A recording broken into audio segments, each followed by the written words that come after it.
मित्रों, हम सब लोग यहां जो एकत्र आए हैं वो डॉक्टर श्यामा प्रसाद मुखर्जी जी के जन्म जयंती के अवसर पर उनके जीवन गाथा और उस जीवन गाथा से मिलने वाली प्रेरणा, इसको गहराई से आज चर्चा करते हुए फिर से हम सब पुनः उनसे प्रेरणा लेकर अपने जीवन को समर्पित करें, इस उद्देश्य को लेकर के हम सब लोग चले हैं। और आज जब मैं यहां आया हूं तो मैं यह भी कहूंगा कि श्यामा प्रसाद मुखर्जी का कर्तृत्व सिर्फ इतिहास नहीं है। श्यामा प्रसाद मुखर्जी जी का कर्तृत्व एक जीवन की दृष्टि है और वह दृष्टि एक भारत श्रेष्ठ भारत है। इसके लिए उन्होंने अपना जीवन समर्पित किया।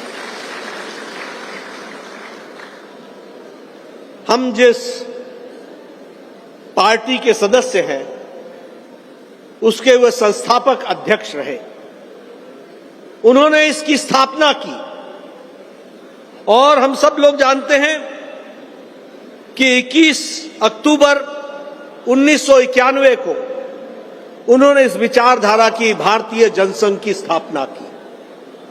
आज हमें खुशी है कि जिस पौधे की जड़ों को जिन्होंने उसको सींचा, बढ़ाया, आज आदरणीय प्रधानमंत्री मोदी जी के नेतृत्व में यह दुनिया की सबसे बड़ी पार्टी बनकर के उभरी है, यह भी हमको याद रखना चाहिए। और इतना ही नहीं, अगर हम कहें तो भारतीय जनता पार्टी एनडीए आज 78% की जनसंख्या पर आज देश में राज कर रही है, यह भारतीय जनता पार्टी। और लगभग हम 72% के भूभाग पर एनडीए और भारतीय जनता पार्टी का कमल खिला है, इस बात को भी हमको ध्यान में रखना चाहिए। जब मैंने कहा कि श्यामा प्रसाद मुखर्जी एक विचार थे, तो वह सांस्कृतिक विरासत के साथ आत्मनिर्भर भारत और जिस तरीके से भारत की एकता और अखंडता के लिए समर्पित विचार को लेकर के चलने वाले डॉक्टर श्यामा प्रसाद मुखर्जी थे।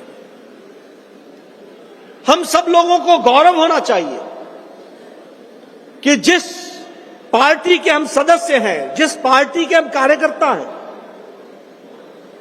उसके प्रथम अध्यक्ष, फाउंडिंग फादर जिन्होंने ये पार्टी बनाई, उनके खुद के परिवार और उनका खुद का कर्तृत्व कितना बड़ा था, जिनके संस्कार आज हमारे पार्टी में रचे बसे हैं, इसको भी हमको ध्यान में रखना चाहिए। मित्रों, आपको जानकर के आश्चर्य भी होगा, खुशी भी होगी और गौरव भी महसूस करेंगे कि डॉक्टर श्यामा प्रसाद मुखर्जी किसी साधारण परिवार के में पैदा होने वाले नहीं थे। डॉक्टर श्यामा प्रसाद मुखर्जी डॉक्टर आशुतोष मुखर्जी के सुपुत्र थे। और डॉक्टर आशुतोष मुखर्जी कौन थे? डॉक्टर आशुतोष मुखर्जी वो थे जिन्होंने एक ही जीवन में वो एक्टिंग चीफ जस्टिस भी रहे और वो कलकत्ता विश्वविद्यालय के वाइस चांसलर भी रहे। और ब्रिटिशर्स के सामने उन्होंने वाइस चांसलर के रूप में यह कहा कि अंग्रेज प्रोफेसर और भारतीय प्रोफेसर में सैलरी और सुविधा में कोई अंतर नहीं रहेगा। यह भारतीयता की बीज उन्होंने उस समय बोई थी। ये डॉक्टर आशुतोष मुखर्जी थे जिन्होंने वाइस चांसलर रहते हुए ये कहा कि भारतीय भाषाओं को कलकत्ता विश्वविद्यालय में प्रेरित करना चाहिए, उसको आगे बढ़ाना चाहिए। और देखिए, आप देखिए कि जो बाप कलकत्ता विश्वविद्यालय का कुलपति रहा हो अंग्रेजों के जमाने में, उसी यूनिवर्सिटी का उनका सुपुत्र भारतीयता से ओतप्रोत, भारतीय संस्कृति से ओतप्रोत उनके सुपुत्र श्यामा प्रसाद मुखर्जी 33 वर्ष की उम्र में उसी यूनिवर्सिटी के फिर से वाइस चांसलर बने, सबसे यंगेस्ट वाइस चांसलर बने। और 1934 में उन्होंने रविंद्रनाथ टैगोर को दीक्षांत समारोह में पहली बार किसी भारतीय को निमंत्रित किया दीक्षांत समारोह में भाषण देने के लिए। और रविंद्रनाथ टैगोर जी ने पहली बार कलकत्ता विश्वविद्यालय में किसी ने दीक्षांत समारोह में भाषण दिया, वो बंगाली में भाषण दिया, अपनी मातृभाषा में भाषण दिया। ये परिवर्तन ला करके खड़ा किया। इतना ही नहीं, डॉक्टर श्यामा प्रसाद मुखर्जी 3 बार विधानसभा के सदस्य रहे, वेस्ट बंगाल के फाइनेंस मिनिस्टर रहे। और वहां भी उन्होंने एक बात श्यामा प्रसाद मुखर्जी जी के बारे में हमको हमेशा ध्यान रखनी चाहिए कि श्यामा प्रसाद मुखर्जी ने पद को कभी भी महत्व नहीं दिया, विचार को महत्व दिया। और जब जब बारी आई विचार के लिए पद को त्यागा और विचार के साथ खड़े हुए, ये डॉक्टर श्यामा प्रसाद मुखर्जी। मैं यहां आपको यह भी बताना चाहता हूं कि यह हुसैन सुहारवादी की सरकार थी जिसने पश्चिम बंगाल में जिसमें पश्चिम और पूर्व बंगाल आता था, उसके बारे में योजना बना ली थी कि विभाजन में यह पाकिस्तान के साथ जाएगा। और उस समय श्यामा प्रसाद मुखर्जी जी ने जन आंदोलन चलाया और जन आंदोलन चलाने के बाद उन्होंने कहा कि यह हम कभी नहीं होने देंगे। और आज जो पश्चिम बंगाल है, यह बंगाल श्यामा प्रसाद मुखर्जी जी की देन है, इसको भी हमको याद रखना चाहिए। नहीं तो कांग्रेस ने यह मान लिया था कि पूरा का पूरा पाकिस्तान, जो ईस्ट पाकिस्तान था, सारा बंगाल उसमें चला जाएगा। लेकिन मैं सिर्फ आपको उनके शब्द अंग्रेजी में जो उन्होंने बोले वो आपके सामने मैं कोट करता हूं। When the preparations are being made to make 45% of Hindus of Bengal slaves of Muslim League, then it is our duty to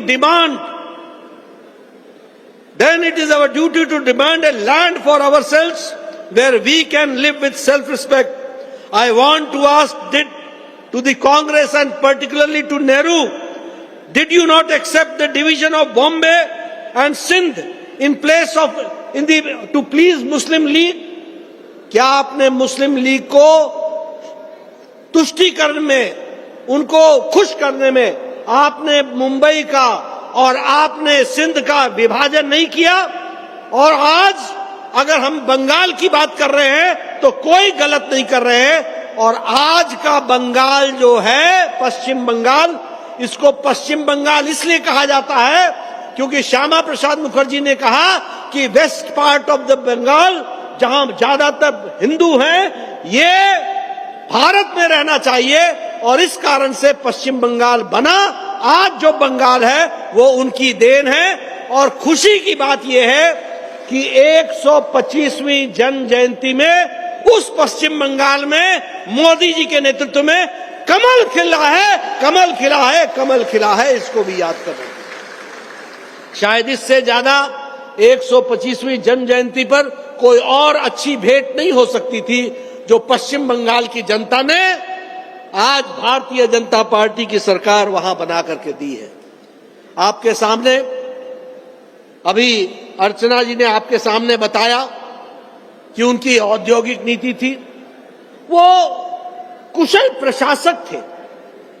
Shyama Prasad Mukherjee शिक्षाविद थे, वाइस चांसलर बने। बहुत बड़ी योगदान उन्होंने कलकत्ता यूनिवर्सिटी में किया। वो अब एमएलए बने, मिनिस्टर बने, विचारों के लिए छोड़ दिया। लेकिन जब नेहरू जी ने उनको 1947 में कैबिनेट में